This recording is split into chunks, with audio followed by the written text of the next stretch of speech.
Welcome to Roaming Returns, a podcast about generating a passive income with dividend stocks so you can secure your finances and liberate your life. Are you feeling like you should do something right now with your portfolio? Stop. Breathe. This week's episode breaks down why the urge to act, even when things feel chaotic, can absolutely wreck your long-term results. We're diving deep into action bias, what it is, why it's so dangerous in a bear market, and how to build a strategy that protects you from yourself. Because sometimes the smartest move is no move at all. What are you doing? Flexing, mind flexing for everybody. And that's just huge brain biceps. Okay. Brain biceps. We're going to bore the shit out of you guys this week. Don't lead with that. This is interesting. I mean, psychology is literally the premise of investing, which is why it's super important. It's going to be the most outstanding podcast ever recorded, and everybody should subscribe. There you go. Right? Use that big brain. So, okay. One of the big things that I have been encountering via either email or the people I talk to that I'm helping is there's like they feel helpless because the market's shit, market's tanking, market's volatile, and they're like, well, what do I do? And I mean, there are, like, if you recall through this journey that we've put together, like there are a lot of psychological triggers that cause people to do dumb shit, like FOMO and herd, and we're all prone to it. It's just part of being human. One that is, I think, vastly overlooked that I don't see very many people discussing, like, whatsoever when it comes to investing is action bias. Was this in our original biases? Oh, so this should be interesting. So I said this is brand new to you. Action bias, if I just simplify it to the rawest components, like where people feel the need to take action when there are periods of helplessness. Yeah. So like if you come across, like, if you feel helpless at home, you're going to take action outside of home, or you're going to like overreact sometimes in home to it's a control mechanism where, like, you overcompensate or you use flawed logic, basically. But the psychological, or the term that I found that fits best with what I'm trying to explain to people, is action bias is our tendency to take action for reasons that are generally valid. So I want to sell my stocks because the market's going down. Like, to some people that seems like a valid hypothesis, but it's generally valid, but not in this specific situation, especially when we focus on the benefits of action and ignore the costs. So the markets are crazy, I want to sell, but you're already down 20%. So, like, even though that makes a logical sense to get out of the market because the markets are volatile and you risk losing money, it doesn't make sense because the cost sunk into that already. It's a 20% loss. Yes. So it is circumstantial. So in humans' mind, even if acting and not acting result in the same exact outcome, that outcome feels so much worse when we don't take action. So, like, if you're presented with an option of do something and you end up with $0, or option do nothing and you end up with $0, you're going to feel worse if you do nothing and end up with $0. It's just how it is. Like, if you take a risk or take a chance, or you do something and you end up at the exact same ending point as you would if you did nothing, you're always going to feel worse whenever you don't take action. That's action bias at, like, its core. I never put two and two together with that. That's interesting. And I know, and I understand it sounds a lot like the loss aversion bias that we discussed eons ago.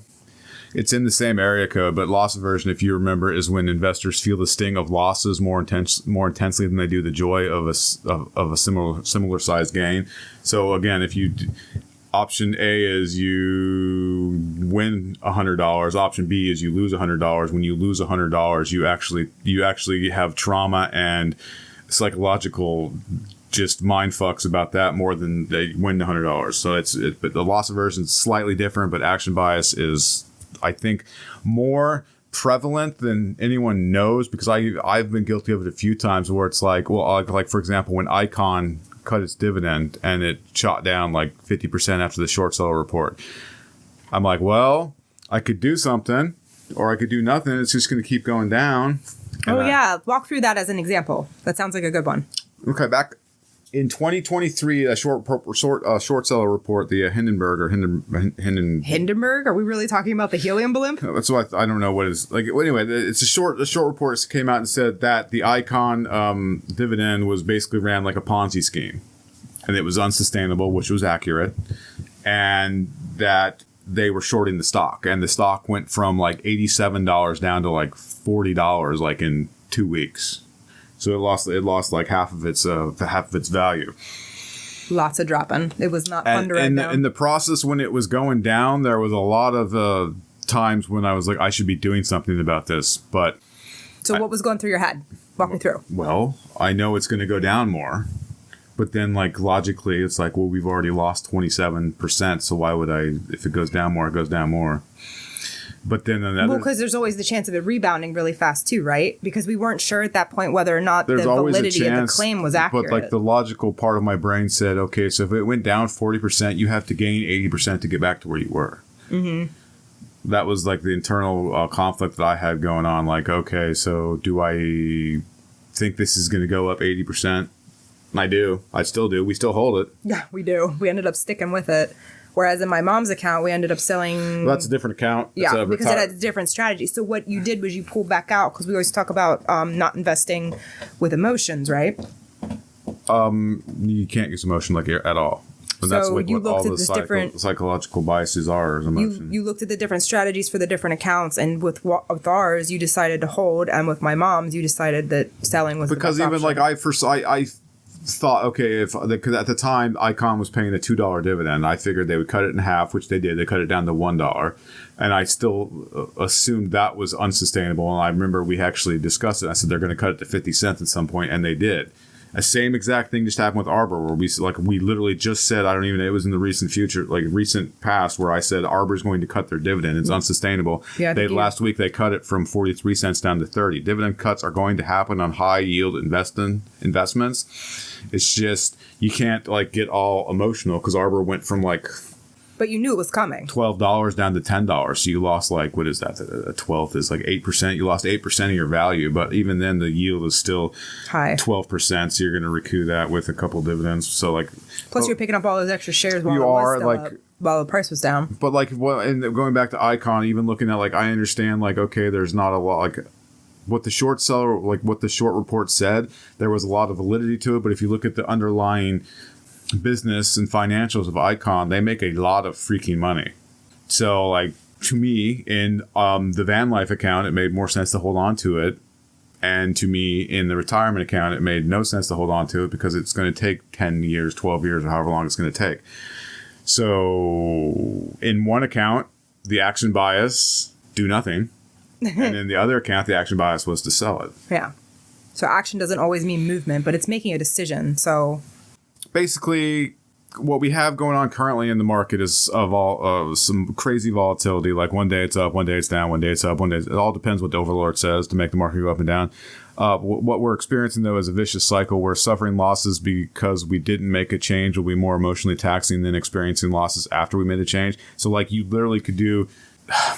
In the current environment, you could do nothing and lose 6%, or you could sell, go into cash, or go into gold, or go into oil, or whatever, and still lose 6%. But you still, like, I guess, would feel better because you did something and still lost 6%, which to me doesn't make sense. So you're saying this one was very hard for me to wrap my mind around, because it doesn't make logical sense. Like, why you would feel worse if you didn't do anything than if you did something and you got the exact same result. Well, because so I'm thinking about it. Like, if I would have had two options, and I'm actually more prone to not acting if I'm not sure.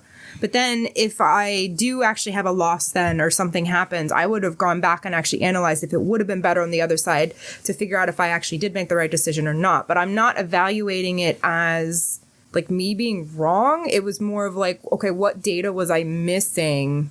What actually helped me to comprehend it to where like, okay, it makes sense now, is when I thought about death. So say you get cancer, you do nothing, you're going to die of cancer. If you have cancer, you do stuff and you get treatments, you get experimental treatments, whatever, and the end result is still death. You're still going to feel better that you did because something.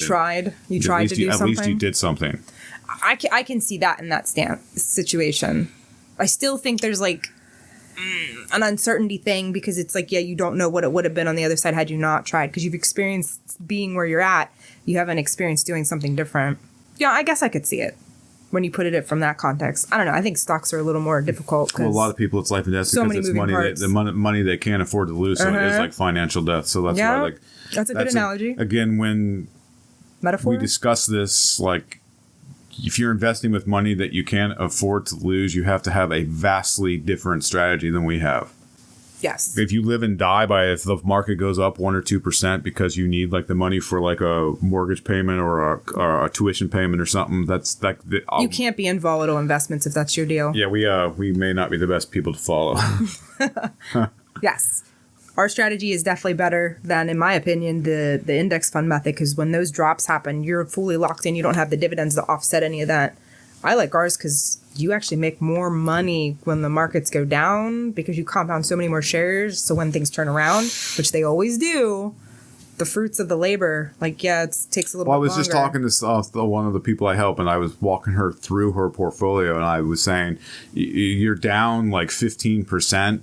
I know that sounds like a lot, but you are accumulating ridiculous amounts of shares in like really good closed-ended funds or bond funds or ETFs or stocks. So like whenever it turns around, you're going to have so many shares and so much more value. So then I did like a projection out. I said, if you hold on to these, because she's, I'll say 30 something, I don't know. She's mid-30s probably. It'll be like 20 or 30 years before she can actually do something with her retirement account. So like I said, that's plenty of time for things to turn around.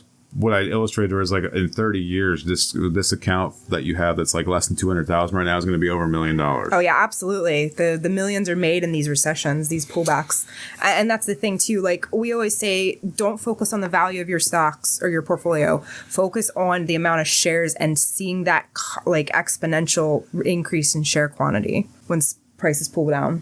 Yeah, or like, and they reinvest. As long as you stick with the financials and like you read the news of the company and like it's not going bankrupt or whatever, then you... I mean, it gets a little sketchy because when the whole market's taking a shit, companies do kind of get stressed out. But this will weed out the good companies from the bad. But what we're seeing a lot of right now, this is a complete sidebar, what we're seeing a lot right now is that a lot of companies are reporting earnings and say, we have no idea what's going to happen the rest of the year because of tariffs. So like it's causing like a lot of... panic. A lot of people are spooked, and that's what's causing a lot of the volatility is the companies are like, here, normally like when they have an earnings report, they'll go over like the last quarter, they'll say, here's what we made, here's what we sold, here's everything. And then at the end of it, or like halfway through it, they'll say, here's what's going to happen in the next quarter and the next year. Those are called forward guidances, like a forward for the next quarter guidance, and then the forward for the next year guidance. And the forward guidances, they're just like, we can't predict anything, so they're just not giving them, and people are spooked. Yeah, so self-fulfilling prophecy causes more panic in the markets, which... I mean, it makes like sense. I mean, that makes sense. So, like, if the stock market's a forward-looking mechanism, and nobody knows, they can't predict the forward-looking part because of the current policies. It makes sense to be a little spooked, but at the same time, that's when you have to pull out and look at it. Like there's been like 30 times in like the last 100 years where people are spooked, and if you pull it out, you can see where the spooks are in the huge drops. But then you look out, if you pull it out and look at it, it went from here and it's all the way up here. It keeps going up, it grinds upward. Basically, anyway. Hold the course. Okay, here's the following are a few reasons why investors might be experiencing action bias right now. Let's get back on point. The first one is experience can't always save us. A lot of investors default, I guess, would be a good thing. Mechanism is like, I'm an experienced investor. I've been through the COVID crash. I've been through the Great Recession. I've been investing through the .com bubble. Like all these were really bad times for the market, but they're all different in their own ways, and they're all completely different than what we're going through right now. So a tendency towards action bias is something we appear to all suffer from, even those who are experts in the field. Even though investors may know they should stick to their financial plan, they may still feel pressured to act because we are in times that have never been experienced. Even the most, like I get emails all the time from these people who've been doing this 30, 40 years. They're like, well, I've never been through this. But here's what, like, they start the email saying, we've never been through like just crazy, like one day the policy is we're going to do this, and the next day the policy is backpedaling. We're not going to do that, and the day after that, like we have a new policy for the policy that we canceled yesterday that we implemented the day before. That crazy, it is crazy. Just waffling going on with policy has never occurred. Like in the .com bubble, if you remember the .com bubble, like everything that if you just put a .com after anything, the stock market gobbled it up. Like, oh, it's another internet stock. During the Great Recession, what happened was if you were like in financials, they were lending out more money than they were bringing in, and the banks basically all went under. The COVID crash there's a few similarities with the supply chain thing that we're about to experience like in the next month or two.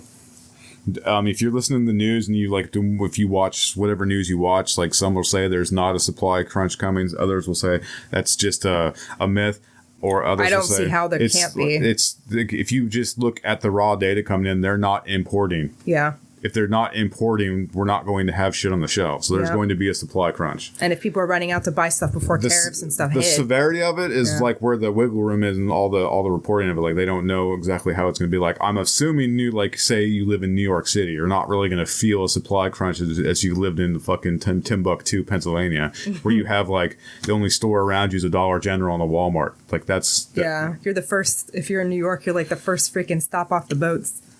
Okay, that was the first point. Experience can't always save us because this is uncharted territory. New territory that we haven't really been in.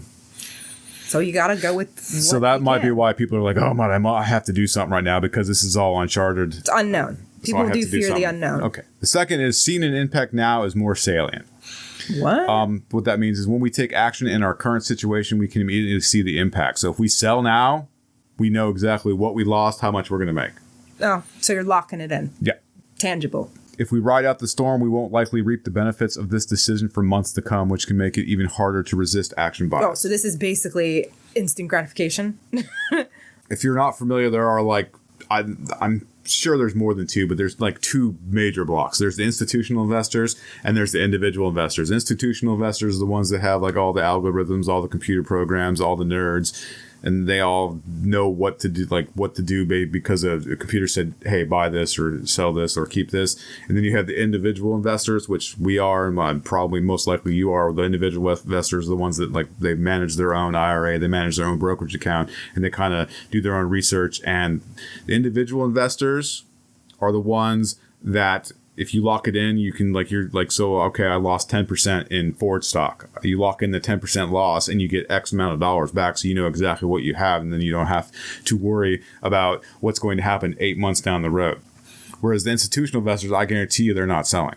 Doubtful. And if they're selling because they know that the price is going to go down, they're going to buy the exact same stock. For a better price and make more money. Yeah. Okay, the third reason why investors may be leaning towards action bias right now is investors are struggling under the weight of responsibility, which I never even considered this, but ooh, do tell. Many of us feel personally responsible to take action to protect our savings for the sake of our loved ones. Like that doesn't compute. That doesn't compute with me. But there are there's a portion of the individual investors that are doing this for like their wife or their husband or their kids or whatever. Most probably kids. Like if they feel like the main breadwinner. So if they lose, say, $60,000 and it drops down to say $120,000, they're going to feel worse about themselves as a person because they're not supplying able to huge provide amount for the family for whoever they're doing the investing for. Mm-hmm. I can see how that would be a big one for people. Whereas Tim doesn't care about that, right? They're taking the action bias for an ulterior motive of protecting their assets and their money for the sake of other people. Research finds that people who are in a role, either familiar or professional, that makes them responsible for the outcome are more prone to exhibit action bias. So I could see this because I actually would catch myself in that situation, which is why I'm kind of glad I'm not the one riding, doing the trades. Well, I understand the concept of it. I'm doing this for us. But it's emotional, right? But at the same time, that's one of the beauties of how we invest is it kind of really doesn't matter what our principal amount is so long as the dividends keep coming in and we live off the dividends. That's why I see the beauty in the dividend approach. It's because it takes out a lot of these negatives you would have with normal types of investing. And how that differs from a lot of people's investing is they do the growth stocks or they do the index funds or the index funds where they get minimal dividend growth. So when their principal goes down, that affects their psyche a lot more than people. Okay, my principal dropped. Our principal's dropped a lot, probably 16% since the beginning of the year, 16 to 17%. But our dividends are actually gone up. Mm-hmm. We went from we'll do that chart here in probably a couple weeks. We'll do our quarterly dividend, but our quarterly dividends, if you exclude the month of December and the month of January, where it got kind of wonky because the ones paid in January were paid in December and that shit. Yeah, we talked about that during the last update. They got skewed a little bit. But I'm looking at our dividend, we're actually getting more dividends than we did. Because it's based on share quantity. For the second month of the last quarter and then the second month of the quarter before that you can see the dividends growing. Yep. So we're actually making more money even though our principal's down 16%. That's the beauty of what we've established is that. Mm-hmm. That makes it so much easier to like stomach to be like, the value drops. so everything's going down. What do you do? What I've been saying, and people think I'm loco, is like, dude, if you have money, you should be buying whatever the hell you want, because basically everything's on sale right now. Everything's on sale. And everyone's like, what if it goes down more? It's like, well, if it goes down more, you buy more. But like, even if it goes down more, you get into like the monthly dividend payers. You're going to be getting a monthly income every month that you can then buy more of the same thing, and your cost basis is going down. Yeah, because the other thing is, what if it doesn't go down and you lost your opportunity? Like, we go back to like what we were talking about. Like a majority of the highest days that the market goes up are during downturns. And when it pivots fast. It pivots really quick, so you never really know when the bottom's. That's why you can't just sit on the sidelines unless you're manipulating the market, like unless you're one of the big fish manipulating whales. Overlord did the other week when he said, "Hey, it seems like a perfect time to buy stocks," and the stock market went up like 4%. Wonder how that happened.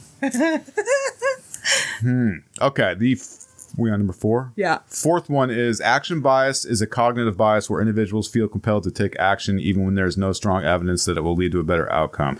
The reason that I think I re-mentioned that because it's important to notice that if the outcome is the same, like I keep repeating this because it doesn't make logical sense. I'm a very logical thinker. I know a lot of people aren't, and they use like feelings or guts or... Well, so that's what's interesting. So I was trying to think like how I would do this. I think I'd actually opt to not waste my time if the results are going to be the same. Well, but logically, if I do nothing and I get the same result if I did a bunch of stuff, I'd rather be efficient. Use that time for something else that's more important. But although you can't predict if you're going to get the same result, right? Okay, the fifth one is where so I just repeated what action bias is so we all can remember, because I did that because that was the beginning one, right? I tend to ramble. So this is actually the fourth one. It stems from it's a control mechanism. It stems from a desire for control. You mean the fifth? Well, no, it's fourth, because the fourth one was actually just a repeat. So this is actually the fourth one. It's a fear of missing out or feeling that doing something is better than doing nothing, even if the action is not optimal. But basically, so I did say FOMO. If you go back to like when we were talking about all the biases aeons ago, FOMO is probably the worst or second worst financial like literacy bias that you can have. And I'm like Queen FOMO. Because by the time it gets to your brain and by the time your brain processes everything and to the point where you feel comfortable buying something, it is already on its decline. That's just how it works. You see it with like anything, with currencies, with oil, with cryptos, with stocks, with bonds. And by the time the average investor, remember that we have the institutional investors, they have the computer programs, so they're well ahead of us. So by the time the individual investors get to the point where the FOMO processes to the point where you want to buy it, it's already on its way down generally. Oh, so they don't use FOMO the same way that I use FOMO. I actually see like what's possible with what I'm looking at, and I'll wait until it's like the right opportunity. So like my FOMO doesn't actually kick in until the markets are down and I see the future opportunity of getting in. Some and then not having self-control. Most investors, by the time they process the FOMO. But I do have FOMO. By the time they process the FOMO and they feel comfortable buying something, it's already peaked. There's the comfort component. I don't have that part. So that to me sounds like a combination of herd mentality and FOMO. Well, the herd mentality, because it was up, everybody was in, because that's the comfort piece, right? The FOMO, yeah. Yeah, because that's the comfort piece is the herd mentality, and then the FOMO triggers in. You don't want to be left out. I think it's actually not being left out. Missing out. That is what it stands for, right? The fifth reason that people might be doing this is just like how it presents. You might not even think that you're doing it, but you're actually doing it. And it presents in overtrading, selling low, or buying into a fad stock. Right now, we're having a lot of overtrading. If you do, like, I forget what chart she used to use. Like, basically, you have a sweet spot in the middle, and then the top part is where it's overbought. There's a 20 and an 80 line. When it hits the overbought, it's going to go down. And when it down here in the bottom, there's an oversold. When it hits the oversold, it's going to go up. Right now, we have a lot of the people selling that shouldn't be selling. They should just be holding, but they're over trading because they're having like a panic. Yeah, so they're all acting. Yeah, they're overreacting and over trading. And that's the thing. The more you trade, the more times you're in and out of a stock. And this is why day traders have issues. One, you can hit those limits and things on your account. Although I doubt people are getting right back in if they're getting in. But still, the more you do something, that's not always better. Sometimes less is more. And that's where, acting on emotions. Well, if you remember what the whole combination Warren of Buffett things. says it, Peter Lynch says it, there's a few others, like basically don't own something unless you plan on owning it for like ever. Yeah, for long periods of time. That way that'll actually stop with the overtrading. Overtrading is probably the number one contributor to losing money. Plus, then you get taxed every time you freaking roll one over. Because you're trading when you shouldn't be trading. Sometimes I feel like you do that, but that's because we're trying to maximize our money. But if we had a lot of money, we would literally just be sitting pretty in dividends, which is what F&A's portfolio is doing. They're just compounding and compounding. But like the second one they're selling low, it took me a hot minute to process that. And then I remembered Rocket Labs. Our 700% loss? Yeah. Because it was a loss by getting out too early. It wasn't that it fell, it's that we got out too early because we thought I sold too 70 low. or 80% gain. And I was like, oh, that's what they mean by selling low. Like I was in Rocket Labs when it was like $1. And it shot up to like $20, and I sold it like I want to say $8. I was like, well, that's a really good gain or whatever. Maybe it was $4, and I sold it $8, whatever. Oh, that's a really good gain. It shot up to like $26, $27, and I'm pretty sure had I held on to that one, it'd probably be by the time it's all said and done, that would probably be a 2,000 or 3,000% gain. That's ridiculous. So, whoopsie daisy. Whoopsie daisy. Biggest loser of last year. Okay, so now we're going to look at how action bias actually affects investing. We were just discussing overtrading, and investors might make frequent trades hoping to capitalize on short-term gains, but this often leads to higher transaction costs and reduced returns, and generally it leads to losses. Well, so the high transaction costs, most of the brokerages have gotten rid of that, but you do have the tax component.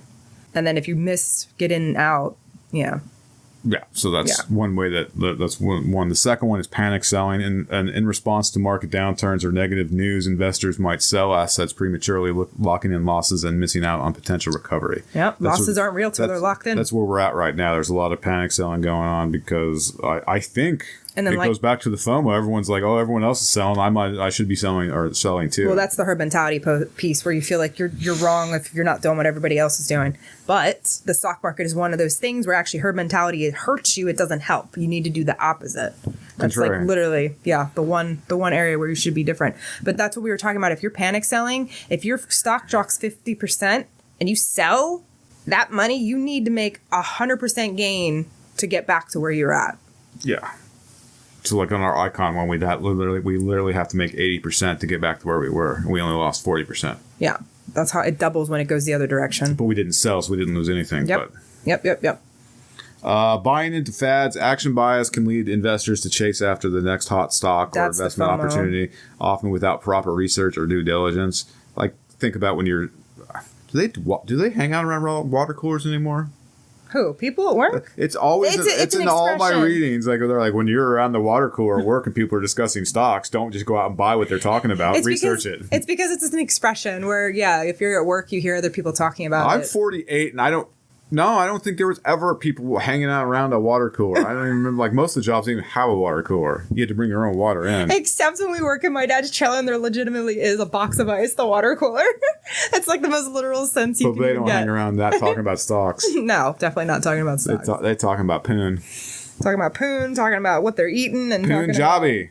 What drinks they're getting, and how hot it is. I think the fourth one where action bias is actually really detrimental is it actually leads to under-diversification. The urge to take action might lead investors to concentrate their investments in a few areas, like think right now AI, tech, energy, whatever, increasing the risk because the more concentrated you are in like one or two sectors, the higher your risk probability goes up because one or two sectors go down and like say 10 go up and you're screwed. But I would imagine you'd feel more confident, and if there's more uncertainties, you'd try to actually like limit what you're invested in. It's like the reverse psychology of it. You'd want to minimize what you need to control. From what I'm reading in this research, no, that's not what happens. What happens is people just like everyone's batshit right now. That's what I'm saying. When they move into the ones that they're more sure of, the only thing they see that working, they're taking a ride too, aren't they? The only thing they see right now is like AI. So they're like, oh, AI or like tech stocks.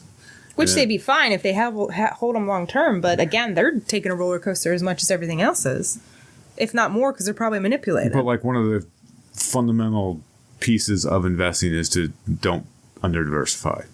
Yeah. That's just rule number one. That's like common sense.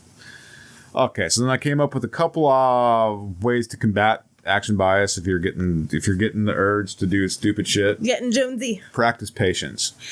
Markets will keep going up and down in the short term and the long term. You won't always be able to buy and sell at best prices, like ever. So all you need to do is be silent if you have chosen the right investments, even if your investments are reflecting a loss. If you have researched well and chosen the right investments, it will bounce back at some point.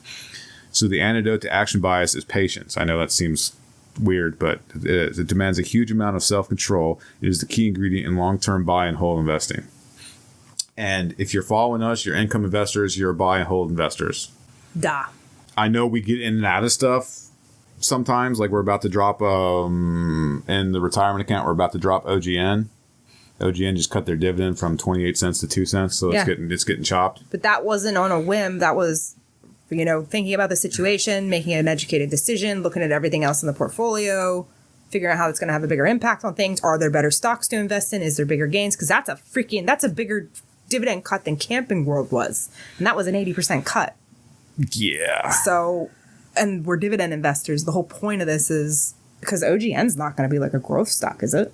It will be all right. Like I think in the long run it'll be fine, and we'll probably get back into it at some point. But it's not the best bet right now. Like not making when there's so many other options out there. It's not making us any money. Because we've said that as income investors, you need to be making money. If you're not making any money, then you're really not income investing. At that point, you're doing a different strategy. Yeah, and we've said this multiple times. There's so many options available right now. Like if there's not enough money to go around, so why wouldn't we cut one that's an easy cancel? Well, if I was looking, because I did the end of the month stuff over the weekend, I was looking and I was like, okay, so OGN, but then like your mom's in like Pepsi, she has like 5 other options where I can just dump that money right away and make like lots of money. So exactly. So that brings it up. If you are looking for a consumer good, Pepsi's a pretty good option. It's down like 40% this year. Yeah, and it's a dividend. It's a really good dividend growth stock. Mm-hmm. So. That's one. Or if you're feeling friskier, Arbor did just drop its dividend, and it's dropped a lot. And if you're not in ABR, you might want to consider maybe picking that up here on the kill, because all the financials are pristine. Everything's fine. It's just they cut their dividend. We're throwing more money into it as we get it. Yeah. Okay, the second way to combat action bias is to know your risk profile and invest accordingly. Now, I mean, we bring this up a lot, and I think it falls on deaf ears because people don't want to take that extra like 5 minutes to actually learn what their risk profile is, but it's like super uber important. Yeah, we did a whole episode on this. And guys, seriously, like the beginning prep work of investing is literally what makes or breaks your ability to be wealthy. It's the beginning pieces, it's the psychology.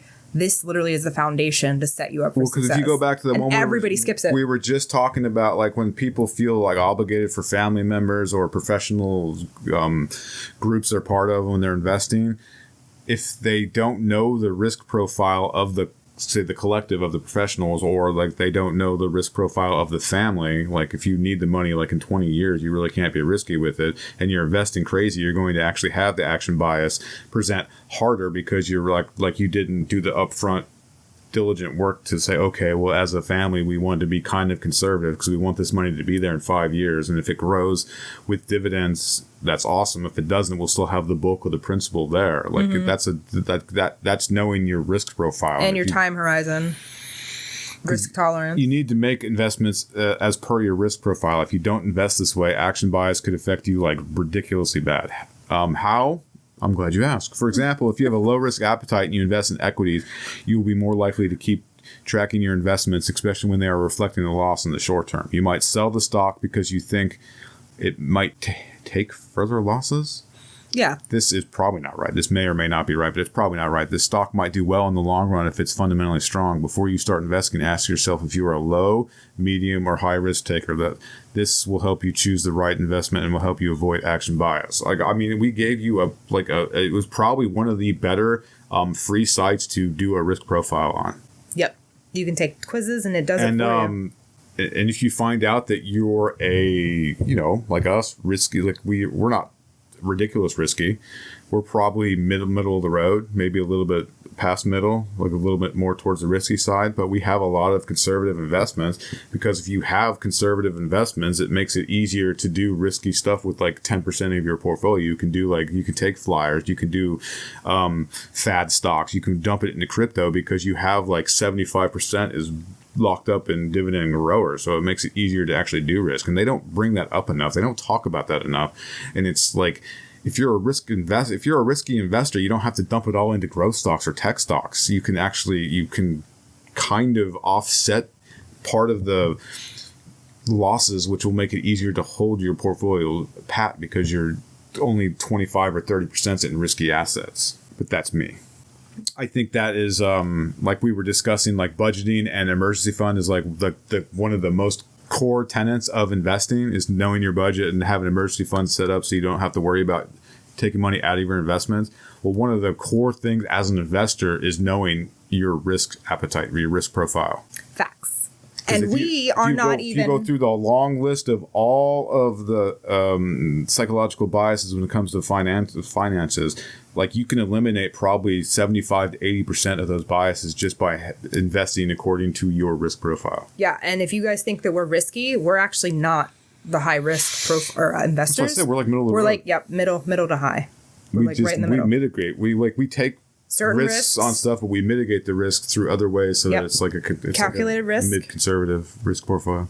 But we're not willing to take, and it's asymmetrical risk is what it's called. We take risks that have the potential of high returns. Okay, the third way to combat action bias is to have an investing strategy. Yeah, you need to have a plan. Cute. And sticking to it. And you don't apply it willy-nilly. No matter the circumstances. If you can successfully create a strategy and stick with it, it should become a learned habit. Conversely, if you trade by emotion or using biases, this too, unfortunately, will become a learned habit. If you're a value investor, identifying metrics to analyze and only when an investment fits your criteria do you invest in it is how you should be doing. That's your investment strategy. We have identified numerous strategies over the years and have shared many with you. A prime strategy to really drive this point home is our YieldMax strategy, where we buy and hold YieldMax ETFs, but we do not sell or turn the drip on full time until we have recoup our initial investment value. So that literally is a strategy that we devised specifically for YieldMaxes, where you invest in YieldMaxes, but you take the cash until you recoup your initial investment. That way, then the YieldMax can do whatever the hell you want. You can turn the drip on, or you can leave it off and just keep collecting cash. At that point, it doesn't matter because you got your core money that you put into it back out. That's technically an investing strategy. I mean, it's something that I worked on and developed, but it's technically a strategy. Because we follow our strategies, it literally takes every bit of emotion out of any investment like we do, especially the volatile YieldMaxes. That strategy with YieldMaxes, whenever like Coney shit the bed, and I don't care because the experiment is kind of troublesome, but like in our actual van life portfolio, we've already recouped like all the money I put into Coney. So everything I make now, it's like $80 a month or whatever is like just straight cash, and I've already got my money out of it. So it's like free fucking money. Yeah. And that takes all the emotion out of it. I literally could care less what Coney does. It does. And the experiment is a completely different animal, so that one's not even a really good one to assess there. But again, when you're emotional, we're not making... I had to break it down because in the van life portfolio I have Coney, and I've actually done that with Coney, and then we have the experiment, which is a different thing just to see if we can use a loan. That's a completely different... But I will say, I've been getting emotional on the Coney thing, especially when we had those really low dividends, because I was like, oh my God, what's going to happen? So I'm like, future projecting, what could happen? What could possibly be this, be that? And that's when I'm figuring out like what options we have to potentially deal with the situation if it occurs. So that's, I guess, thinking about the worst and then planning. Emotional. Oh. Robot. You're so full of crap. Beep, beep, there are days where you're like, I don't want to look at the profile. I don't want to look at I don't want to because I just know it's a shit show and it's like, but it's depressing. Yeah, but the way I deal with it is I'm like, okay, I'm going to think of everything that's the worst thing and then figure out exactly how I could possibly navigate that as alternative like plan B so that I'm not That's not a strategy. That's a... Well, that's how I function. That's why she doesn't do the investing. This is why I don't do the investing. I'm a tactician. I can't like... She's just a pretty face on the camera. That is me.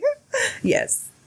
Okay, now number 4, how to combat action bias. Sometimes the best solution is, in fact, to do nothing. There was a study by Brad Barber and Terrence Odin published in 2000, and it was titled Trading is Hazardous to Your Wealth.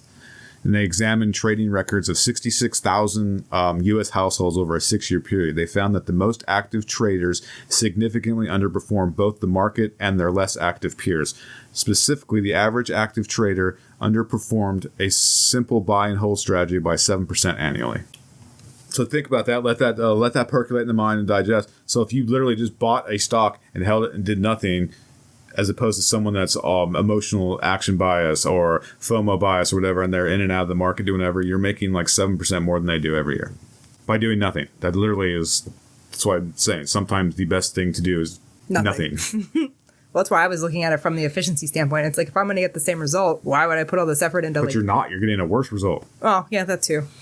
But even if you think it possibly I understand it was a study in 2000, but that's the only one that I could come up, like I could find that actually had like the pie chart and everything brought down. There's been other ones that have the. But I imagine most people who try to do that action, like they're trying to get a better result. So it's like they don't have the it's like hindsight's 20/20 type deal. But yeah, so statistically. But you have to think about like they're telling you if you don't have access to the algorithms, which a U.S. household is, and remember we had the institutional investors and the individual investors. Well, the U.S. households or individual investors, if you don't have access to the software, you have to basically omit everything that goes on. The software, I'm pretty sure, could outperform a simple buy and hold.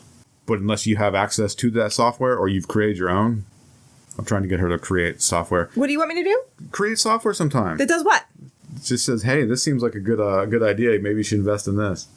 I might be able to figure that out with the GPTs I'm playing with now. But that's so again, I know it's not sexy, but doing nothing. I would prefer to do nothing personally. Okay, number 5 is super important. It's believing what you invest in. Peter Lynch talked about this a lot. Warren Buffett did. They don't say it the same way, but it's the same concept. Countless studies have illustrated that if you truly believe in the company, sector, or trend that you invest in, you are statistically less inclined to react emotionally. Think Bitcoin. If you truly believe in the technology and the promise of the Bitcoin program, even when it falls 20 or 30%, you are less inclined to sell Bitcoin because you believe in the Bitcoin, the whole process and program. Yeah, that you can extrapolate that to me. Like, so if you believe in, say, Coca-Cola, like all you drink is Coke. Personally, it's ass. But if all you drink is Coke and you believe in what Coke does, what they like, how they treat their employees, everything, you believe in the company. Like, so when Coke drops 5%, you're not going to sell Coke because you believe in it so deeply, I guess. There's a few like product loyalty is pointless to me, but I could see like there's people that only buy Nikes, there's people that only do Under Armour, people that only eat certain foods, people that only buy like certain brands of like Q-tips. There's like 18 different varieties of Q-tips, but they only buy like the Procter & Gamble Q-tip. So they're Procter & Gamble, so they believe in the company. But if you believe in what you're investing in, I don't have a percentage because like the studies, like they fluctuated over and over, like, but it was over 70% now, all the different things I found that if you truly believe in it, you're like 70% more inclined to not do anything when it drops, taking action bias out of the picture. Number 6 is a continuation of number 5. Buy what you know. So believe in what you invest in and buy what you know. I mean, like you actually know. Like the Wall Street Journal published a report using 2024 data that showed investors on average buy stocks only after only 6 minutes of research. How well can you know what you're investing in after 6 minutes? Using emotions to buy is just as bad, if not worse, than using emotion to sell. Peter Lynch is the poster child for buying what you know. And he did all right. He made 29% per year over the 13 years that he was the manager of the Magellan Fund at Fidelity. Like he only bought companies that he knew, like the management, the products, the financials, and he crushed the market. Yeah, the more Warren Buffett bought what he knew. Mm-hmm. The more you know, the deeper you know something, the better results you'll get. And even that book, Common Stocks and Uncommon Profits, talks about doing enormous amounts of research, digging into the super deep stuff. I'm not saying to go that. So that's actually up to date data. That was from like 20. That was December of 2024. They found out, they did like surveys. 6 minutes of research is insane. It takes me. I was going to say, how much time does it take you? 30 per stock. Yeah. Like a new one. Yeah, at least 30. Mm-hmm.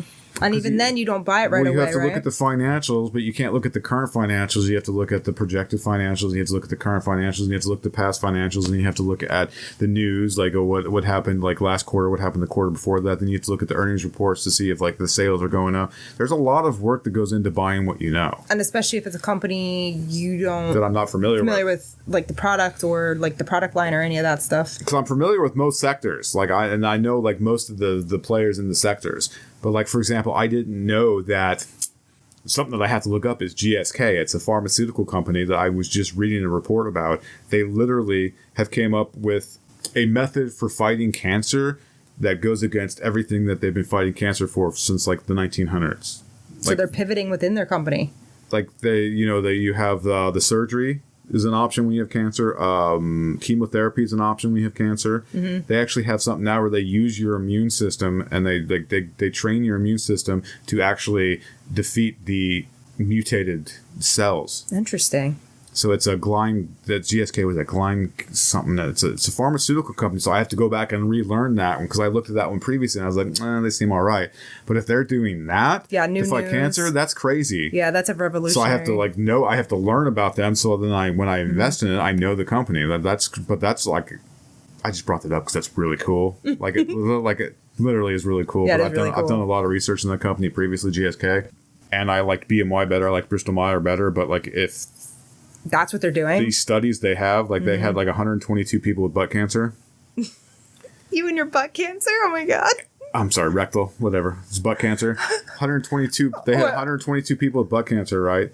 They gave them this it's called immunotherapy method where they just inject stuff with the IV into your arm, and then your cells actually defeat the cancer.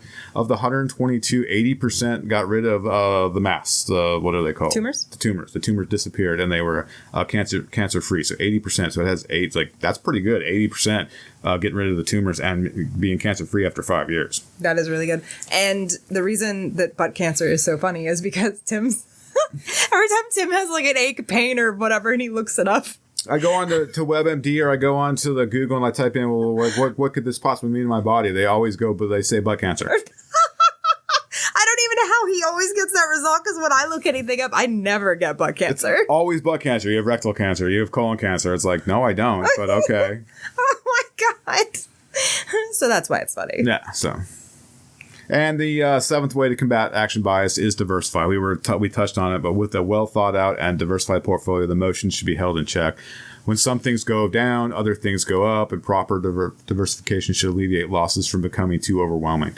Like, so what the way to combat action bias is to basically set yourself up for success in shitty times. Mm-hmm. Yep. And the reason that people actually give in to like the biases is because they're overwhelmed, like whether it's because they have the wrong risk profile investing type thing set up, they have a shit strategy, they didn't do research at hand, they're using money they can't afford to lose, whatever the case may be that leads to their overwhelm. So they're doing something wrong or all of the above wrong, right? So they get overwhelmed, and once you get overwhelmed, it's so easy to succumb. That's the word. Succumb to the biases. That is true, because when you have fear of the unknown, you don't even know what pieces are at play, how to interact, what they all mean. And yeah, I could see it'd be very easy to make. That's one of the reasons like I go super deep into everything I do, because I want to know what the hell's going on, how everything works. So that's it for the action bias. Like basically it is another thing to keep your mind on. Like, do I suffer from over trading is like the number one way. Like, well, I imagine if you're not a day trader and you're trading like more than like once a week, you have to reconsider how you're trading. I was going to say, it sounds like Tim trades a lot more than he actually does, because I even said something to him before, and he's like, no, I don't really trade that much. I'm like, well, you talk like you sure as shit do. Well, there's Alex's account, there's your uncle's account, there's your mom's account, there's my account, there's our account, there's your dad's account. So there's 5 different accounts that I'm in tinkering with. So yeah, so I guess that's a good perspective. I didn't even think about that. So, but I was going to say that it sounds to me like all of the indicators of the action bias kind of come with that emotional piece too. It's all emotion. Yeah. All the biases are emotion. Yeah. So if you feel that emotion and that urge, that compulsion to do something, that's a red flag to pause. It's not the end of the world if you're an emotional person. You just have to have somebody, me, or give you the data and use the discipline and all the other stuff. Like I'm not really a robot, but I am when it comes to trading and investing. Yeah. You just have to pick and choose when you apply logic. I use the metrics and I have the strategy. So like if you haven't signed up for the email, you should probably sign up for the email because you get good ideas every week. And you see exactly what we're selling and holding and buying. And here in the near future, we're going to be on the road and we'll probably do like a live stream like once a month. We'll be doing live streams. Because it's easier. Everybody wants to hear you. Because it's just easier. Mm-hmm. Like, and then that way, like, when people have questions, because it's like nothing's more annoying than when I'm sitting there, I'm like balls deep in research or doing something, and she's like, we have a comment on YouTube, and I'm like, oh, what's the comment? And she asked me the question. I'm like, you know the answer to that, so why'd you ask me? Because I wanted to be in your voice, because you're the stock guru, and I am just, what did you say, the pretty face? You're the pretty face that owns the place. That owns the place, has and hands you the money, and actually tries to put things in systems to make things easier for you. If you guys have any idea for different biases that you'd like me to do a deep dive on, because we haven't covered them all. We've covered I don't even know if you could cover them all. But there are like 30 some of them. We've done probably 8 or 9 of them by now. Shoot us a comment on Facebook, but direct it to Carmela. No. That way I don't have to deal with it. To me, not just drop it in the YouTube comments. That's the easiest next place. week, I have what I'm doing next week is I just finished the April into the month, so we have the first quarter data coming in, and I'm going to pick out of the retirement portfolio and the van life portfolio. I'm going to pick the 5 worst performers and see if they're still a buy or sell. If they're a buy, or if we should just try to get out to establish a price to get out of them at. So if you follow along with those and you have the same investments, where I'm going to walk you through okay, this is how much it's down in 2025 thus far. Here's what the financials say and everything, so that we can go through actual stocks at the time with the data, and then we can just determine at that point if they're buy or sells. Because I was looking at it, I was I think because Arbor is going to be one of them, and when I go through the Arbor data, it screams buy, but we'll go through it and we'll break it down so that you guys can have a better idea. This is a brain caught in a fence. And that is how you feel about action bias? That's how I feel about action bias. Half in, half out. Biases are the fence around your brain, and then when you have action bias, you start glitching out, and your brain kind of wants to come over here somewhere, but it's still caught in the bias over here. So it causes internal conflict, and you become overwhelmed, and then you get stupid. So brain in the fence. And that's how big my brain is. Yeah, it probably is that big. He does have a huge cranium. Look at that. Most hats don't fit his big head. Man. Purple brains must make you feel super smart all the time, huh? But that'll be next week. Next week will be a fun one. See you guys next week. Any questions or comments, shoot them to us. I'll answer them. Bye.